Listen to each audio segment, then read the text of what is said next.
Hello, my name's Redfern, and in today's video I'm going to be talking to you about something which I feel can improve your wedding photography almost overnight, and that's by getting closer.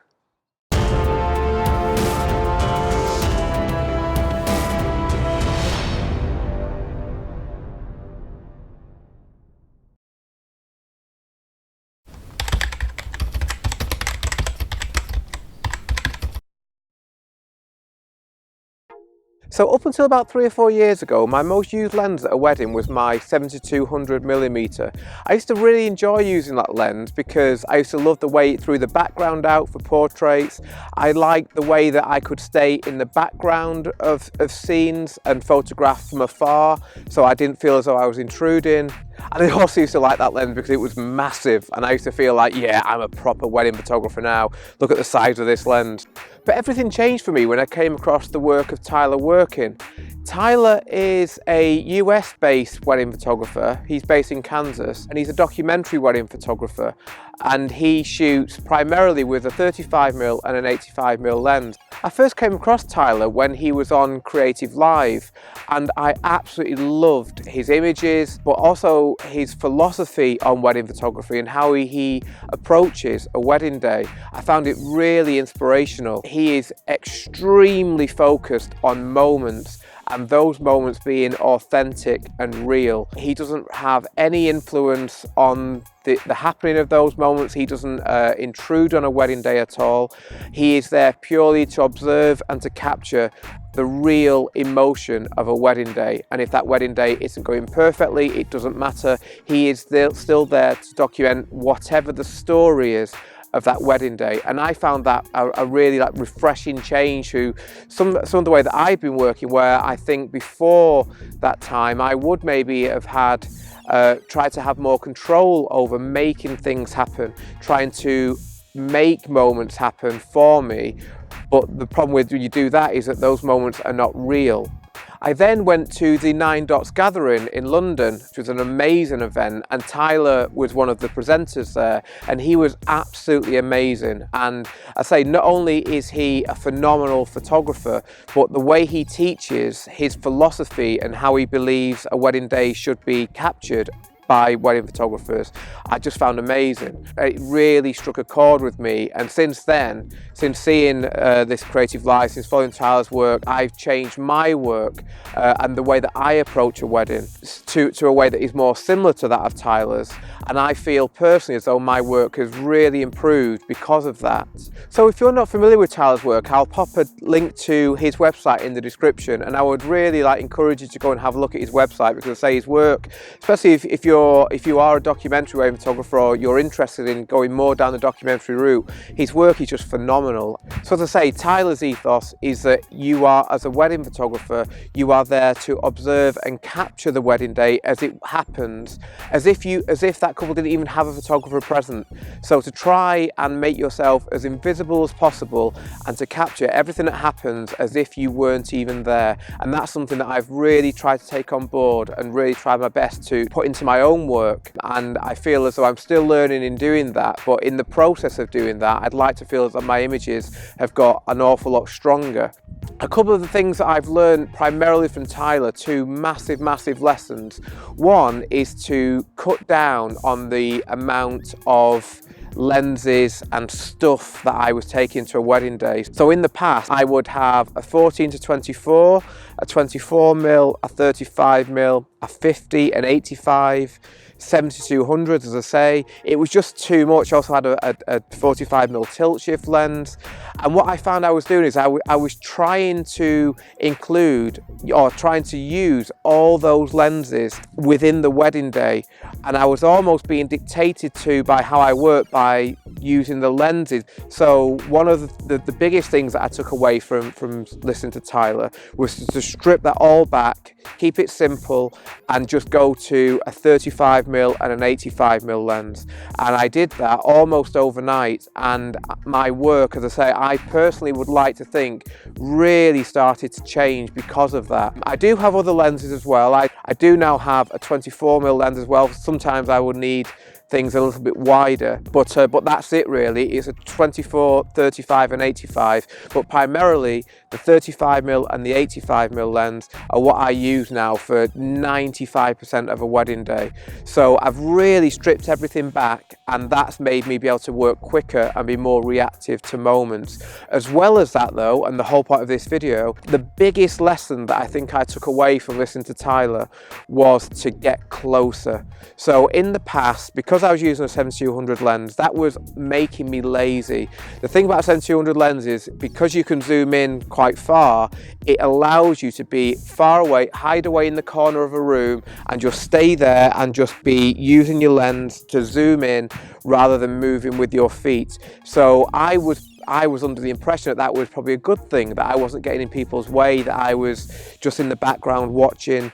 But really, from a photograph point of view, my images were nowhere near as strong as they are now, where I'm using my 35mm lens and getting closer. Now, one thing with a 35mm lens is, obviously because of the nature of that focal length, it's fairly wide. So to fill the frame with your subjects, you have to get closer. So whereas the 7200 was making me lazy, the 35mm makes me think more, and I have to get closer, which means that ultimately I have to work harder. But the payoff is that my images, I feel, as I say, are that much stronger for it. So the photographs that you're looking at now were taken 4 or 5 years ago by me, primarily on that 7200 lens. Now, I'd like to think that one of the reasons that these aren't the best photographs in the world is just because I've improved in that time as a photographer, and were I to use that lens now, I'd like to think that my images will be much stronger for it. But what I want to get across here is just how far away I was physically from those moments and from the subjects that I was photographing. And as a viewer of those photographs, I don't feel as connected to those moments because we, as viewers, are further away from the moment. And ultimately, that's not what wedding photography should be about. I want my images to feel as though there's a real connection between us as viewers and the subjects. And the 7200 is almost killing the possibility of that happening because it makes you stand so far back. So as I say, these photographs aren't the best photographs in the world, regardless of where I was stood. But the fact that I was stood so far away is really not helping at all. So I say those photographs were 4 or 5 years ago, but now if we compare to the photographs that I then started taking from around 2015, 2016 onwards, which were primarily taken on my 35mm lens, but more importantly, I was so much closer, I would really like to think that these images have so much more impact. So it was almost overnight that I left the 7200 at home, and I started to get closer to the moments, particularly, as I say, on the 35mm, and I felt as though my images improved almost instantly. By getting closer, photographs have so much more emotional impact. You feel as a viewer as if you're actually present within that photograph. Everything just feels that much more real. And ultimately, that is what wedding photography, I believe, should be about. It's about capturing moments that are genuine and real. And when couples look back on their photographs, I want them to remember not just how their wedding day looked, but more importantly, how their wedding day felt. And to do that well, I feel as though I have to be physically close to that moment to really encapsulate the feelings and the emotion that were happening within that photograph. The time that I get most excited on a wedding day is when I'm witnessing genuine emotion and I'm right there capturing it, ideally on my 35mm lens. That's when I feel as though I'm capturing something which the bride and groom are going to love and will really enjoy looking back on for a long time to come. The way that I feel about my own work and my own photography since my 7200 days, and since I've now started shooting primarily on a 35mm lens, more importantly by getting closer, I am much more proud of my own images now, and I feel as though they hold so much more weight than they did when I was capturing similar moments on a 7200, and that's made me love my work so much more. I want to show you now a couple of almost direct comparisons of the same moment. The first were taken on a 7200 lens, as I say, a few years ago, and the second images which you'll see are much more recent images of similar scenes, obviously different weddings, but similar moments on a wedding day, but captured much closer, and you can see the difference. So the first examples, albeit taken quite badly on a 7200, were taken when the bride and groom were leaving church and being congratulated and hugged by their guests. So these were taken on a 7200, and these were taken with me so much closer to those moments on a 35mm lens. And here's a couple of comparison photographs taken during speeches too. Again, in the first photograph which you're seeing now, you can see that I was stood at the back of the room or quite far away from the top table, zooming in on my 7200. And in these photographs which you're seeing now, I was crouched down almost on the top table, probably touching the top table. And I hope you agree with me that the second set of images just have so much more impact than the first set do. Now, getting close isn't easy, especially if it's something that you're not used to doing. I can still remember when I think back to when I first started to try and make myself get closer to moments. It felt very awkward, and it's something that doesn't come to you instantly, but with experience and with time you'll get a little bit more used to it, and as you start to see your images improve, that's the biggest incentive to carry on down that path of getting closer. That's what I did, and I've never looked back at all since I did try to make that shift in my mind to go away from the corners and getting closer to the action. And much of that is just to do with how you work on a wedding day. So I don't tend to interact very much with my bride and grooms at all. There is an exception to that, which is for group photographs and portraits of the bride and groom, where I'm very much more involved. What I'm talking about now is purely the other 95% of the wedding day, which is documentary coverage.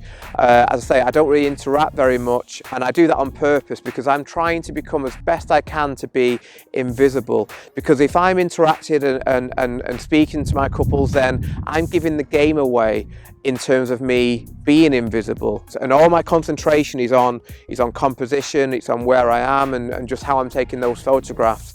So I'd say I don't interact, but I'd say that's not me being rude, that's just how I feel I have to work in order to capture moments as well as I can do. But what really helps us as wedding photographers is on a wedding day there is so much excitement there.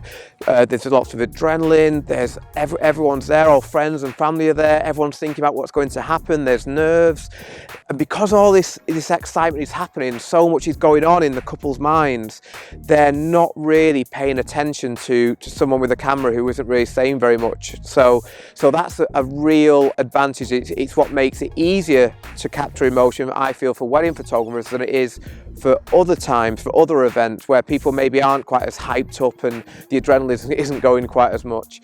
So you'll probably find it a little bit easier than maybe you think if it's something that you haven't tried before, because I say so much is going on a wedding day, and within all that action, that allows us to just go under the radar a little bit and capture moments as if we weren't there. And I feel as though when we start doing that, the images that we produce are going to be so much stronger. So I hope you've enjoyed this video and found it useful. I especially hope you've enjoyed it if getting close is something which you haven't tried before. And I really would encourage you, if it is something that you haven't tried before, to give it a go, because I'm massively of the belief that the images that we take by being close are going to be that much stronger than they would be were we quite far back. And hopefully the images which I've shown you before, certainly the comparisons, has hopefully illustrated the point that the images are just so much more stronger because of the fact that I'm that much closer to the action. So thank you very much again for watching, and I will see you next time.